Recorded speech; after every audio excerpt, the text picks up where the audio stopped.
Hello and welcome along to highlights of the Santos Women's Tour Down Under 2026 opening stage, kicking off the Women's World Tour for this season. It was 137.4 kilometres with over 1,300 metres of climbing, taking in one larger lap and two slightly shorter laps, including two intermediate sprints, two categorised climbs and a climb up to the finish. The lower Wollonga Hill, averaging 4.2%, a maximum gradient of 5.6% up to the finish. Here is the profile for the stage, a very lumpy one. Race got underway at 11:10 local time, the short neutralised section first before the race begun. Very early on we had our first intermediate sprint, and it was Olivia Barreul who took the maximum points and seconds there before Alicia Vigilier of Uno X Mobility launched an attack about 100 kilometres to go. She would go solo and build up a very strong lead, taking maximum points in the first Queen of the Mountains competition and leaving a lot of work to do for the big teams.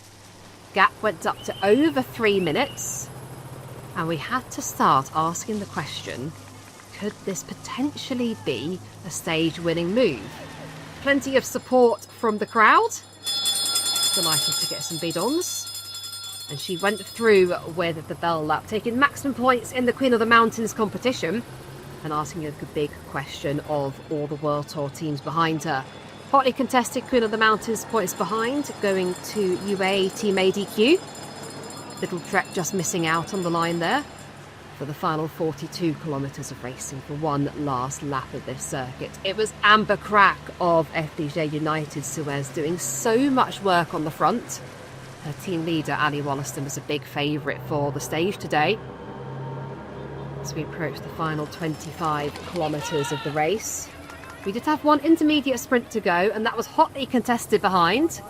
Alicia Vigilier was still clear to take the maximum bonus seconds, but Olivia Barreul winning the sprint from behind.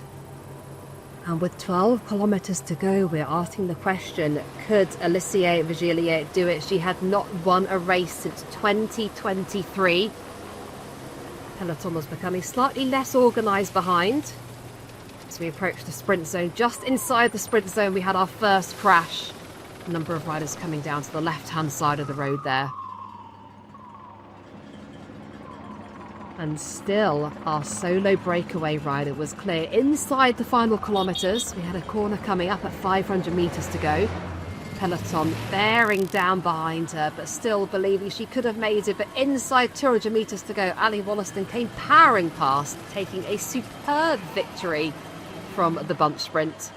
Femke Gerritsen looked set for second place, but a very speedy Josie Nelson for Team Picnic Personnel came through, just taking second place on the line there. But a clear victory for Ali Wollaston.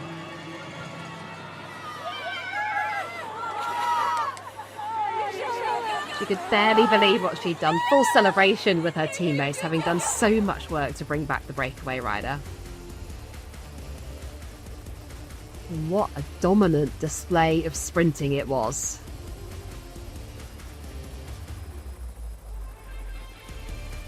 Absolutely never in doubt by the end there for the Kiwi rider. Very fast finish from Josie Nelson though for second, ahead of Femke Gerritsen.